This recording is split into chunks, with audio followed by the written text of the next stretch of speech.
Hello everyone, শুভ সন্ধ্যা। সুনিতার রান্নাবাটিতে তোমাদের সবাইকে স্বাগত। বন্ধুরা, আজকে তোমাদের সাথে আমি শেয়ার করব বিভিন্ন রকম উপকরণ দিয়ে আমি একটা মশলা তৈরি করেছি। তো তোমরা জানো, আমরা সবাই জানি যে বাজার থেকে আমরা যে সমস্ত প্যাকেটজাত গুঁড়ো মশলাগুলো কিনে নিয়ে আসি সেগুলোর মধ্যে যথেষ্ট পরিমাণ ভেজাল থাকে, তাই না বলো? কিন্তু তা সত্ত্বেও সময় বাঁচানোর জন্য আমরা সেগুলোই কিনে খাই।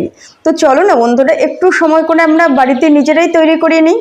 তো চলো, আজকে আমি বিভিন্ন রকম উপকরণ দিয়ে একটা মশলা তৈরি করেছি। তো তোমাদের সাথে সেটা শেয়ার করছি। প্রথম থেকে শেষ পর্যন্ত দেখার অনুরোধ রইল। তো চলো শুরু করা যাক। তো বন্ধুরা, তোমাদের সাথে আমি আগেই শেয়ার করে দিই আমি কি কি উপকরণ নিয়েছি। আমি নিয়েছি জিরে, নিয়ে নিয়েছি গোলমরিচ, নিয়ে নিয়েছি জোয়ান, নিয়ে নিয়েছি ধনে, নিয়ে নিয়েছি মৌরি, নিয়ে নিয়েছি সামান্য মেথি, আর নিয়ে নিয়েছি রাঁধুনি, আর নিয়ে নিয়েছি দারচিনি, লবঙ্গ আর এলাচ। আমি কোনো শুকনো লঙ্কা বা তেজপাতা এর মধ্যে ব্যবহার করিনি। তারপরে একে একে সব উপকরণগুলো আমি কড়াইতে দিয়ে দেব। তো একসঙ্গে সব উপকরণগুলো আমি দেব না, কেন বলো তো? এর মধ্যে ছোট বড় মিশানো রয়েছে, ছোটোগুলো পুড়ে উঠবে, তার জন্য আমি বড় উপকরণগুলো আগে আগে দেব, তারপরে ছোট ছোট দানা যেগুলো সেগুলো দেব।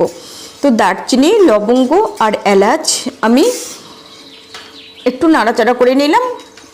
এখন আমি এর মধ্যে দিয়ে দিচ্ছি গোলমরিচ।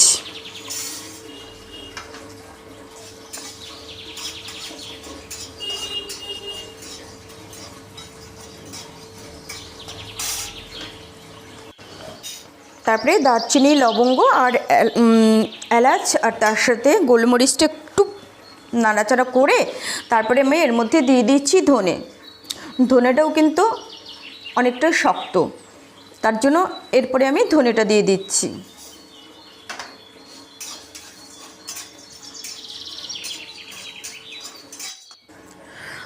তো ধনেটা খানিকক্ষণ নাড়াচাড়া করে তারপরে আমি এখন এর মধ্যে দিয়ে দিলাম হচ্ছে জিরে।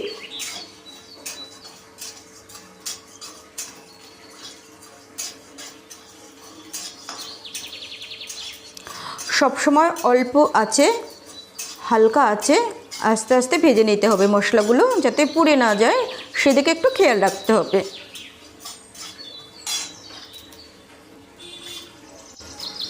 মৌরিটা ভাজা ভাজা হয়ে গেলে আমি তার মধ্যে দিয়ে দেব হচ্ছে জিরে।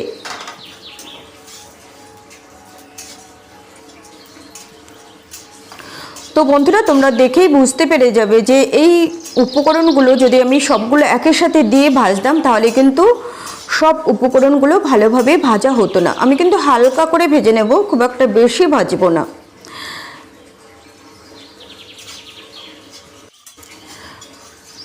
তারপরে সব শেষে দেখো আমি দিয়ে দেব হচ্ছে রাঁধুনি আর জোয়ান। রাঁধুনি আর জোয়ান হচ্ছে সব থেকে ছোট দানার উপকরণ, তার জন্য এগুলো আমি সবার শেষে দিয়ে দিলাম এবং একই সাথে দিয়ে দিলাম।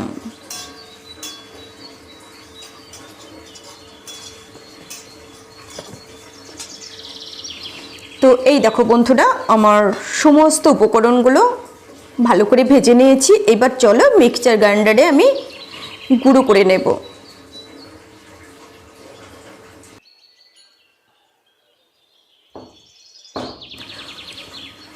তো এই দেখো বন্ধুরা, গুঁড়ো করে নিয়েছি। এইবার মশলাটা আমি একটা কৌটোতে রেখে দেব। এই মশলাটা যতদিন পর্যন্ত তোমরা ব্যবহার করার তোমাদের ইচ্ছে ততদিন পর্যন্ত তোমরা ব্যবহার করতে পারবে। তো খুবই কম করে করেছি, তার জন্য বেশি দিন রাখার কোনো প্রয়োজনই নেই। মাঝে মাঝে অল্প অল্প করে ফুরিয়ে গেলে আমি এরকমভাবে করে নিই। তো বন্ধুরা, এই মশলাটা তোমরা যে কোনো তরকারিতে 1 চামচ মতো দিয়ে দেবে, খুবই টেস্টি হয়। আমি তোমাদের বললাম, কিন্তু তোমরা অবশ্যই একবার ট্রাই করো, দেখবে তরকারিতে গাদা গাদা তেল বা অন্যান্য গাদা গাদা মশলা দেওয়ার কোনো প্রয়োজন হবে না। এই মশলা 1 চামচ মতো দিলেই খুবই টেস্টি হয় তরকারি। তো বন্ধুরা, প্রথম থেকে শেষ পর্যন্ত দেখার জন্য তোমাদের ধন্যবাদ জানিয়ে ছোট করব না, অনেক অনেক শুভকামনা রইল তোমাদের জন্য। ভালো লাগলে বন্ধুদের সাথে শেয়ার করো, দেখে একটা লাইক করে দিও। আর যদি একটু বেশি ভালো লাগে তাহলে তোমরা অবশ্যই ট্রাই করো। তোমরা সবাই অনেক অনেক ভালো থেকো, সুস্থ থেকো, টাটা।